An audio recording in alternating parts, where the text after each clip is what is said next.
Ahoy, Captains! It's Baz again with another video from World of Warships Legends.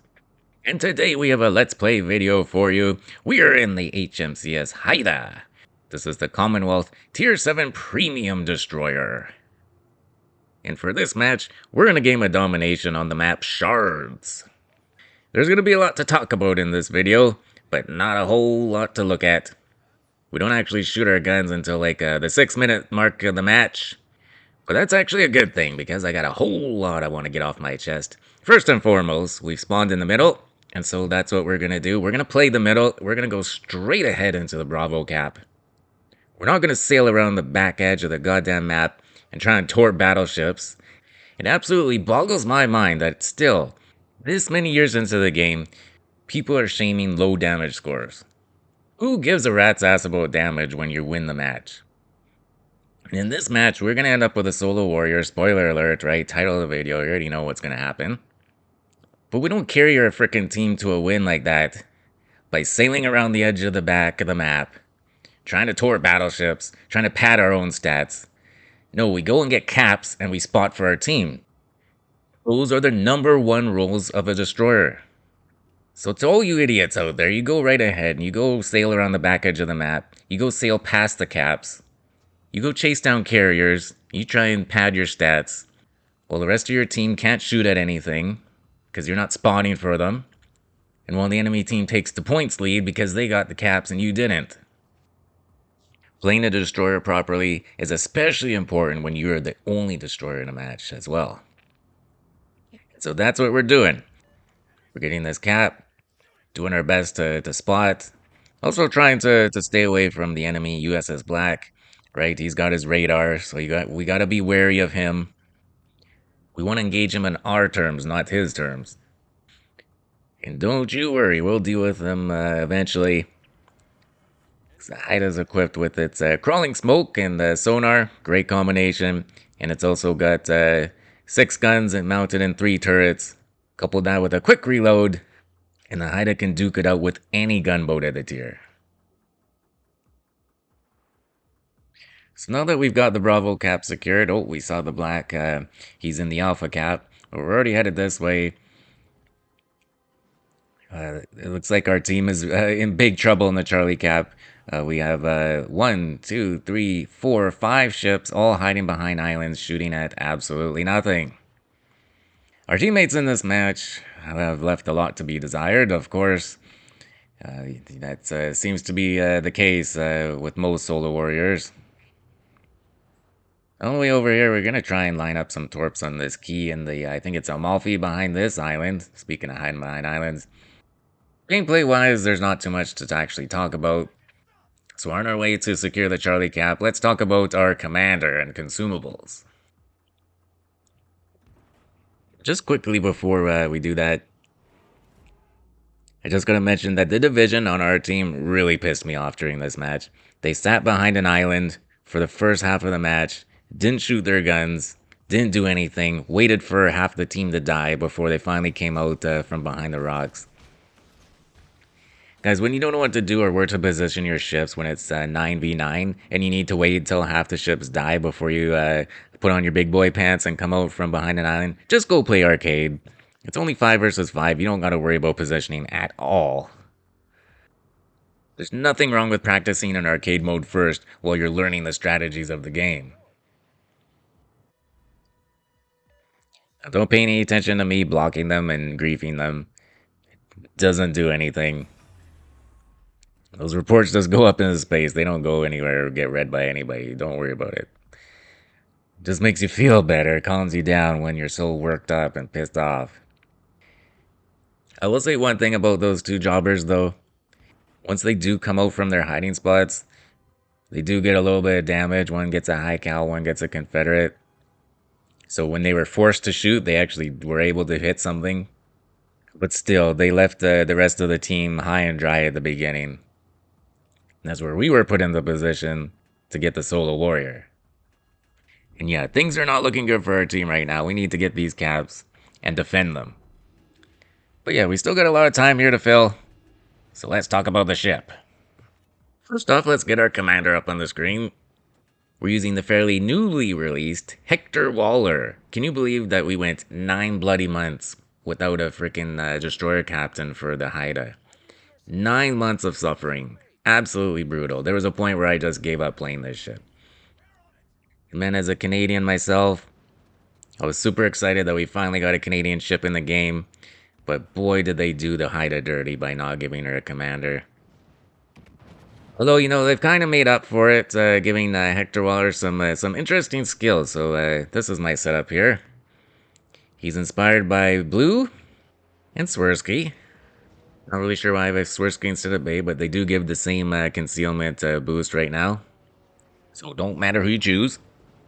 And the skills we're using are Observant Rage, Look at Me Now, Receptive, his unique skill, Scrap Iron Flotilla. It's a bit of a tongue twister, I had to do that a couple of times. And for the legendary skill, we're using also another special skill, Steadfast Soldier.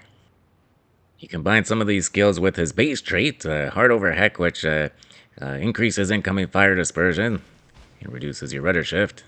Basically turns the Haida into a bit of a zombie. We will demonstrate that at the very end of the match. And if you were skeptical before, I will make you a believer of this setup. You know, Perceptive decreases incoming damage that you're taking. Still giving you the RDF so you can locate the closest enemy ship. It was absolutely brutal playing without that for the first 9 months. And then a very interesting skill, Scrap Island Flotilla, again, I'm having trouble saying that, which increases your turret traverse speed and reduces your incoming damage per percentage of your health that you lose. What that means is the more damage the Haida takes, the harder it is to kill. But wait, there's more. And we'll get to that in a second, but first, we're about to shoot our guns. Look at that. We're spotted. Finally. There's the USS Black. Now we're going to start to engage him. He's shooting his guns at, I don't know, God knows what. So he's being detected by somebody else. That gives us the cue to use our smoke sonar combo. Gotta watch out for those sneaky torps of his. Somehow somebody gets a good hit on us. Bloody hell. And then he pops his radar, so we gotta get going. Move it, Baz. Oh, it's the Rodney that's shooting at us. Damn. There's one thing you don't want to get shot at by in a destroyer. It's one of those bloody British battleships with their HE.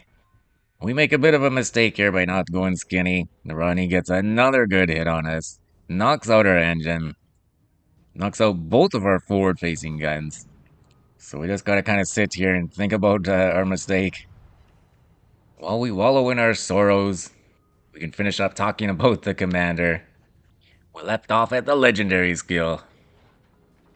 The legendary skill, Steadfast Soldier. I call it the reverse will to rebuild. First off, it gets you some extra HP. Second of all, it does reduce your engine incapacitation chance by 60%. So although if your engines do get knocked out, you don't have the unstoppable skill that keep you motoring around. This legendary skill does reduce the chances of your engines getting knocked out. During the match, I was looking around there because I couldn't figure out why I was still spotted, and that bloody Black Bee sailed all the way around the island there because their idiot repub suicides, and the Black Bee torps him. Now, the creme de la creme of this skill, it has numerous benefits, but the best benefit, in my opinion, is that it actually starts to repair your ship when you're within a certain range of an enemy ship. So if your health is below 30%, and you're within 4 kilometers of an enemy ship, you'll start to gain health back. Now that 4 kilometers is only at level 1, but when you rank it up to level 4, it increases that range to 5.5 kilometers, which is huge. That's actually within its detectability range, right? So you can actually stealth heal. I remember earlier when I said we'd give that Black Bee his comeuppance? Well, now's the time. He's already used his radar, so we know we can go at him undetected. You can see our Steadfast Soldier procs, and we start to regain some health. Our sonar detected him for just a little bit, but it did run out. But it doesn't matter, it didn't save him. That's our first kill of the match. And we actually have the points lead right now for our team. I can't believe it. And I spoke too soon, and the Buffalo's dead. There goes that division. I think they were trying really hard to get me my solo warrior. So shout out to them for playing so terribly. But we do have one competent player on our team, and that's the remaining ship. That is the Atlantico. And he beats up a couple of these ships here before he goes down ultimately. Without him, I don't think we would have gotten this solo warrior. So shout out to him. As soon as he goes down, it's going to look like the enemy team has this match wrapped up. The fact that we got those two solo caps at the beginning of the match, and we are able to accrue some points off of them for so long, there's no doubt that without them, there's no way we would have won this match. And man, these torps on the Rodney, they looked really good for a moment there, but he put the afterburners on. I don't know what kind of build this guy has going on the Rodney, but he sped up right quick. Maybe he had his sonar going. He probably had his sonar going. We're going to try to do our best to farm this guy, try and help our Atlantico, but we thought the Atlantico was spotting him. Unfortunately, he's a little bit too far away, and we're hoping that he focuses on the mains instead. That's the biggest problem in this match. And there goes down the Atlantico. So we're the only hope, or whatever the hell the line says. But this Rodney, he's limping here. This is our chance. We got to get rid of him. We're going down swinging. If we're gonna lose this match, we're at least get a couple of kills out of it. Add to our cool kill counter on the side of our ship there. One last blind fire. Hopefully that does it. And it does! Hey, there we go. Not only that, but we got him out of the Bravo cap too. So now again, we have 2 caps, they only have 1, and the points are going to tick up in our favor. So actually I'm thinking here, maybe I can just run? I don't know. And then we have 3 minutes left here, so anything can happen. We're thinking that you know, if we just let things sit the way they are, we'll take over the points lead eventually. And their smoke's about to run out there, so let's talk about that. We get 3 smoke consumables, 2 engine boosts, and 2 sonars. The 2 sonars are of the shorter variety, but they are a little bit better than the Lightning. Our ship detection for the Haida is 3.6, while the Lightning is 3.5, just to give you a comparison. Of course, there's other things that are gonna outspot you, but when you combine that sonar with the Haida's crawling smoke, once you get used to it, it can be handy dandy. When you're using those smokes, you want to go at a quarter speed in order to avoid overrunning it. That's the biggest thing you got to get used to with regards to these crawling smokes. Now on my way over this direction, I actually put the controller down for a second, and I was thinking, well, I'll just go to the Charlie Cap and get some XP. But then I saw the Amalfi, and I thought, okay, well, he's almost dead. Why don't we see if we can kill him? So we waited to an opportunistic time, try to make sure that Mains wouldn't get all his guns on us, because now it's gonna be juking and jiving between us and the Amalfi. Man, it's got a good rudder on it, doesn't it? We only got 1 minute almost left on the clock here. Oh crap! And the Mains just got the Bravo cap with help from the Amalfi, and there's a Suzuya in the Charlie cap right now, and he's about to flip that. So the only chance we have is to get some kills here. Bloody Amalfi's not making it easy though, is he? Those damn floaty shells of the Haida and the bloody heavy armor of the Amalfi. But we did get them. And we're close to in points again. Oh crap. Now we're up on the mains of sonar. I don't know what's going to happen here. We're trying to use our RDF and see where he might be going. And now the Suzuya's getting shots on us. Take a good look at our hit points right now. Our steadfast soldier is keeping us alive. We should have been dead at least 3 or 4 times right there. We get some torps out on the mains though. I don't know what he was thinking. And bingo bango bongo, we get the kill. That's how it's done. Couple of seconds left on the clock. We take the points lead even though they have all the caps. And that's our solo warrior in the Haida.